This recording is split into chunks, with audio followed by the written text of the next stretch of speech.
Félix Tshisekedi, impulsé en province par l'exécutif provincial d'Ilualaba, Marie-Thérèse Fifi Masuka Saïni. A noter que l'opération de montage des bancs pupitres se poursuit dans le but de favoriser l'accès à l'éducation à tous les enfants du secteur. Les écoles construites sous Betty Kiando et celles d'avant recevront toutes les bancs pupitres. Question de traduire le lien direct qui existe entre l'attention et le confort afin d'appuyer l'éducation des élèves qui du reste est le leitmotiv de l'autorité locale des Luilou. Signalons que les villages d'Issompo, Nkoji, Mwape ne seront pas oubliés.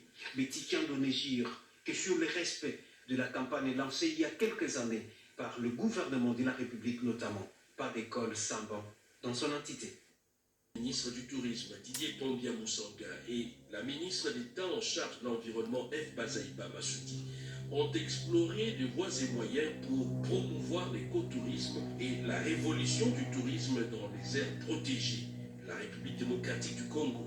Les villages touristiques, qui est un concept qui doit se faire en collaboration avec le ministère de l'Environnement. Nous avons été vraiment satisfaits par ses conseils parce qu'elle a une grande expérience et une connaissance du secteur qui peut nous permettre à tous les deux d'avoir des projets qui vont permettre d'aider le pays dans ce sens. Environnement et tourisme, ce sont des siamois. Ça peut être bénéfique, c'est même bénéfique pour la République démocratique du Congo avec le potentiel environnemental que nous avons. Rien que ça constitue déjà un motif de tourisme. Les premiers des sujets sous examen étaient le développement du domaine et réserve de Bombolumeni.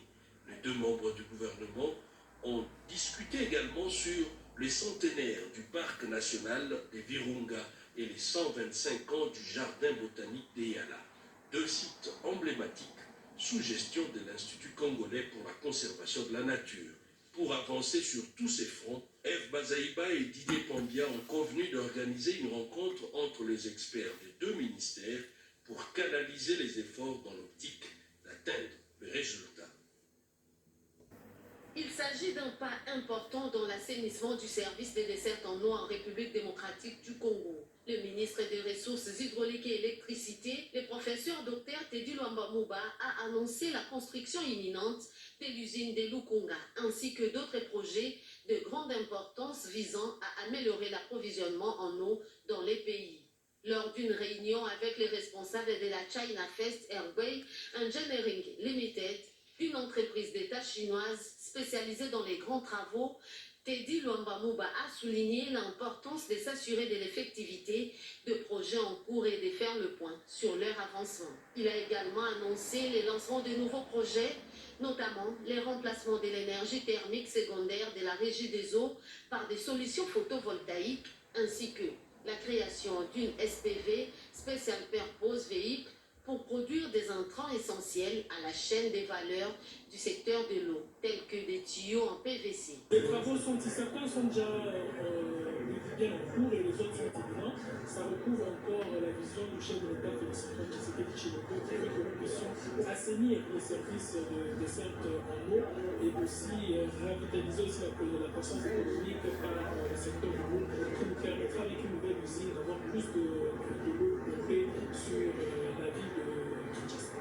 La participation du ministre des Ressources hydrauliques et électricité au Forum économique RDC-Chine suscite des grands espoirs pour la population congolaise qui bénéficiera bientôt d'un meilleur accès à l'eau et à l'électricité.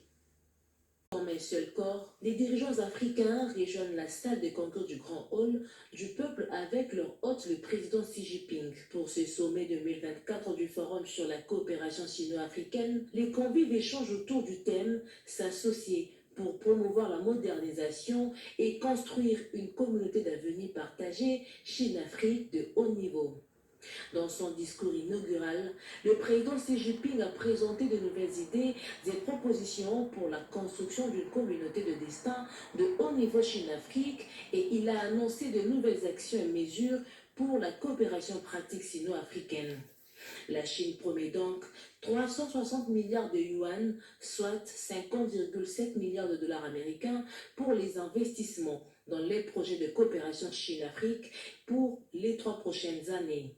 La 9e édition du sommet de la coopération sino-africaine, qui marque le 25e anniversaire de cette plateforme qui favorise les relations entre les pays africains et la Chine, a connu la participation d'une vingtaine de dirigeants de pays africains, entre autres le président de la République démocratique du Congo, Félix Antoine Tshisekedi Tshilombo. En plus des dirigeants africains, le président de la Commission de l'Union africaine, Moussa Faki Mahamat, et Antonio Guterres, secrétaire général des Nations Unies, ont eux aussi pris part à ce sommet international.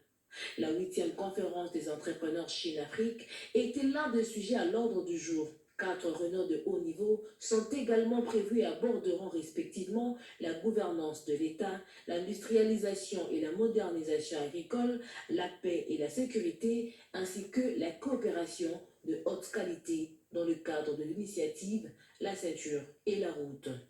Les travaux du FOCAC de 2024 seront sanctionnés par 2 documents finaux, à savoir la déclaration de Beijing et un plan d'action pour établir un consensus majeur entre les continents africains et la Chine et tracer la voie pour la mise en œuvre d'une coopération sino-africaine de haute qualité au cours des 3 prochaines années. Le sommet qui se tient jusqu'à ce vendredi 6 septembre 2024 est le plus grand rendez-vous diplomatique organisé à Beijing depuis la pandémie de Covid-19. Après sa participation à l'ouverture du FOCAC 2024, le président Félix Tshisekedi a pris le chemin du retour vers le pays.